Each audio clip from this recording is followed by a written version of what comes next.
शुक्रिया, बहुत शुक्रिया।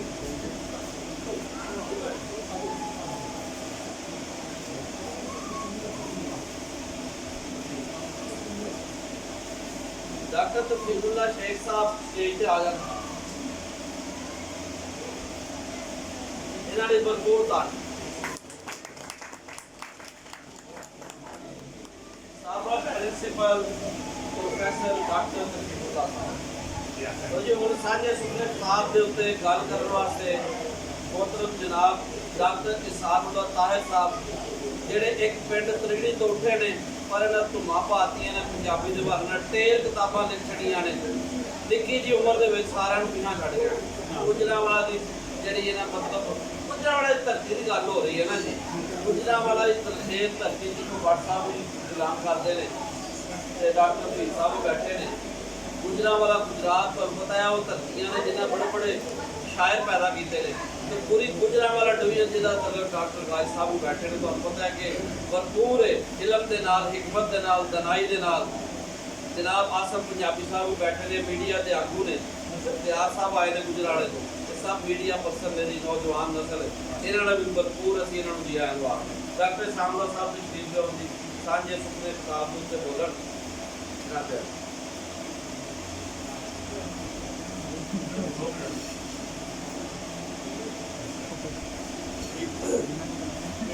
आपका अच्छा जी गया कोई दूसरे पासे जुवेदारपुरों के मौजूद में बड़ा खिलार है उन्होंने अखा हयाती से हर पक्ष वाल एक खास जाविए के अंदाज नाल देखदियां ने तो फिर उन्होंने उस वेखण चो एक नवी सोच बुनती है जिस तो उन्होंने शेर का मुड़ बजता है इस किताब के पढ़ियारां लई ते नकादां लई बड़ा कुछ है उहदे लिसानियात के माहिरां लई इन्हां दोहां तो वध के ऐसा मवाद मौजूद है जो यूनिवर्सिटी के कालजां के पंजाबी पढ़ियारां नूं अते नवी नस्ल के पंजाबी लिखारियां नूं अपने वाल सैनका मार रहा है कोई उन्होंने शेरी लिसानियात उन्हें अपने शेर नूं औखे ते ओपरे अखर वरत के लुकाई तो दूर नहीं होवन दिता सगों रहतरी ते सकाफती मुहावरियां नाल अपने शेर नूं फन्नी ते फिक्री हुसन बख्शिया है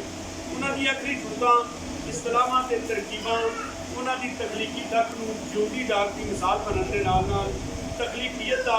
वो पक्ष भी विखांदियां ने जिहड़ी सिर्फ धरती के उन्होंने वासियों के हिस्से होती है जिहड़े अपनी जुबान ते उहदियां रवायतां नूं किधरे भी ते कदे भी मनो मिसरण नहीं देते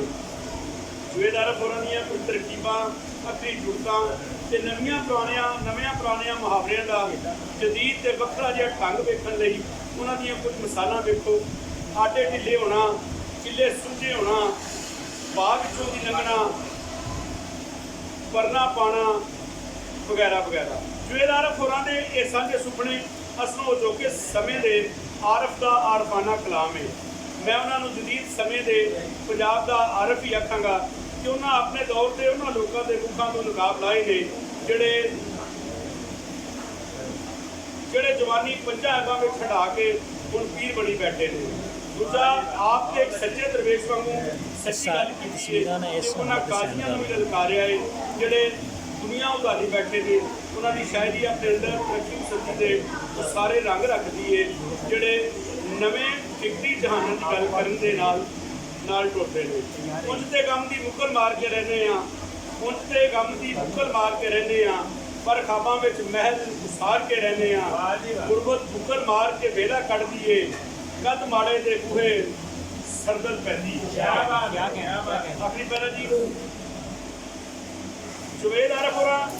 अपनी शायरी नसर से अति किताबों को कई वाट लाए ने उन्होंने अति मुकाम उन्होंने जिउदे जागदे शेर के तयन करने दे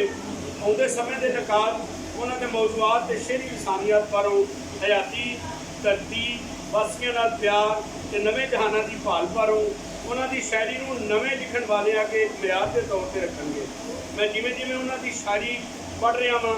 उवें उवें वन सवन्ने मौजू मेरी गल नूं वधांदे लगे जाते हैं मैनूं यकीन है कि पढ़नहार अपने इलम सोच ख्याल ते शौर नूं मुख रख के जो उन्होंने शायरी नूं खुली अख नाल पढ़नगे तो मेरी गल की तस्दीक जरूर होगी उन्होंने शेरी परागे नूं असीं पंजाबी गज़ल में जी आइआं नूं आखने कि उन्होंने अगे बेनती भी करने कि पंजाबी गज़ल नूं इस तरह की गज़ल की अत लोड़ है ਇਸ ਫਨ ਨੂੰ ਜਾਰੀ ਰੱਖਿਆ ਜੇ। ਅੱਲਾਹ ਸੁਣਾ ਤੁਹਾਡੀਆਂ ਹਿੰਮਤਾਂ ਦੇ ਇਲਮ ਵਿੱਚ ਵਾਧਾ ਕਰੇ। ਬਹੁਤ ਵਧੀਆ ਜੀ। ਡਾਕਟਰ ਇਹਸਾਨੁੱਲਾ ਤਾਜ ਸਾਹਿਬ ਦਰਅਸਲ ਦੱਸਣਾ ਚਾਹ ਰਹੇ ਹਨ ਕਿ ਪੰਜਾਬ ਦੀ ਧਰਤੀ ਮਾਰਫਤ ਦੀ ਧਰਤੀ, ਇਹਦੇ ਅੰਦਰ ਮਾਰਫਤ ਗੁੰਨ ਦਿੱਤੀ ਗਈ ਹੈ। ਤੇ ਜਦੋਂ ਨਾ ਹੀ ਆਰੰਭ ਹੋਏ ਜਵੇਦ ਆਰੰਭ, ਤੇ ਫਿਰ ਮਾਰਫਤ ਸਾਹਮਣੇ ਆਏਗੀ। ਉਸ ਮਾਰਫਤ ਵੱਲ ਇਸ਼ਾਰਾ ਕੀਤਾ ਹੈ ਜਨਾਬ ਡਾਕਟਰ ਇਹਸਾਨੁੱਲਾ ਤਾਜ ਸਾਹਿਬ ਨੇ। ਤੇ ਅਸੀਂ ਲਖਾਰੀ ਨੂੰ ਮੁਬਾਰਕਬਾਦ ਦਿੰਦੇ ਹਾਂ ਕਿ ਉਹਨਾਂ ਨੇ ਉਸ ਮਾਰਫਤ ਨੂੰ ਅੱਗੇ ਲਿਆਉਣ ਦੀ ਕੋਸ਼ਿਸ਼ ਕੀਤੀ ਹੈ। ਔਰ ਜਦੀਦ ਤਰੱਕੀ ਸਦੀ ਦੇ ਨਾਲ ਨਾਲ ਪੰਜਾਬ ਦੀ ਰੀਤ ਰਵਾਇਤ ਜਿਹੜੀ ਕਿ ਸੂਫੀਆਨਾ ਰਵਾਇਤ ਉਹ ਤੁਹਾਨੂੰ ਸਾਹਮਣੇ ਰੱਖਿਆ। ਔਰ ਸੂਫੀ ਰਵਾਇਤ ਦੇ ਵੱਲ ਮੈਂ ਗੱਲ ਕਰਾਂਗਾ ਅੱਗੇ। ਮੈਂ ਅਕਸਰ ਦੋਸਤਾਂ ਨਾਲ ਕਰਾਂਗਾ, 1 ਮਿੰਟ ਲਵਾਂਗਾ ਇਸ ਵਾਸਤੇ ਕਿ ਸੂਫੀਆਨਾ ਰਵਾਇਤ ਦੀ ਦਰਅਸਲ ਜਿੱਦਤ ਦੀ ਇਲਾਫਤ ਹੈ। ਸਿਰਫ ਗੱਲ ਇਹ ਕਿ ਉਸ ਜਿਹੜਾ ਸੂਫੀਆਨਾ ਅਫਕਾਰ ਨੇ, ਜਿਹੜੇ ਵਿਚਾਰ ਨੇ, ਉਹਨੂੰ ਅੱਗੇ ਲਿਆਉਣ ਦੀ ਲੋੜ ਹੈ। ਉਹ ਚਾਹੇ ਸਾਈਂ ਮੌਲਾ ਸ਼ਾਹ ਮਜੀਠਵੀ ਹੋਣ। ਦੇਖੋ ਨਾ, ਪੰਜਾਬ ਦੀ ਗੱਲ ਕਿੰਝ ਕਰਦੇ ਨੇ। ਸਾਈਂ ਮੌਲਾ ਸ਼ਾਹ ਕਹਿੰਦੇ ਨੇ ਆਪੋ ਆਪਣੇ ਮਦਦ ਦੀ ਗੱਲ ਚੰਗੀ, ਆਪੋ ਆਪਣੇ ਮਦਦ ਦੀ ਗੱਲ ਚੰਗੀ, ਚੰਗੇ ਯਾਰਾਂ ਨੂੰ ਆਪਣੇ ਯਾਰ ਪਿਆਰੇ। ਮੌਲਾ ਸ਼ਾਹ ਪੰਜਾਬ ਵਿੱਚ ਮਿੱਠੇ ਪਾਣੀ, ਮੌਲਾ ਸ਼ਾਹ ਪੰਜਾਬ ਵਿੱਚ ਮਿੱਠੇ ਪਾਣੀ ਅਤੇ ਬਹੁਤ ਮੁਲਕਾਂ ਵਿੱਚ ਖੂਹ ਖਾਰੇ। ਯਾਨੀ ਕਈ ਮੁਲਕ ਐਸੇ ਨੇ ਜਿਨ੍ਹਾਂ ਦਾ ਪਾਣੀ ਠੀਕ ਨਹੀਂ, ਲੇਕਿਨ ਪੰਜਾਬ ਦਾ ਪਾਣੀ ਮਿੱਠਾ ਹੈ। ਜਿੱਥੇ ਕਈ ਮੁਲਕ ਅੰਦਰ ਜਾਗ ਤੇ ਖਾਬ ਨਾ ਮਿੱਠਾ ਮੁਸਲ ਆਬਾਦ ਪੰਜਾਬ। ਮਤਲਬ ਇਹ ਕਿ ਪੰਜਾਬ ਤੇ ਪੰਜਾਬੀ ਦੀ ਗੱਲ, ਰੀਤ ਰਵਾਇਤ ਦੀ ਗੱਲ ਦੁੱਲੇ ਸ਼ਾਹ ਵੀ ਕੀਤੀ, ਵਾਰਿਸ ਸ਼ਾਹ ਵੀ ਕੀਤੀ, ਸਾਈਂ ਮੌਲਾ ਸ਼ਾਹ ਮਜੀਠਵੀ ਵੀ ਕੀਤੀ। ਅੱਜ ਜਵੇਦ ਆਰਫ ਸਾਹਿਬ ਕਰ ਰਹੇ ਨੇ, ਉੱਥੇ ਰੀਤ ਰਵਾਇਤ ਨੂੰ ਅਗਾ ਟੋਰ ਰਹੇ ਨੇ। ਜਨਾਬ ਪੰਜਾਬੀ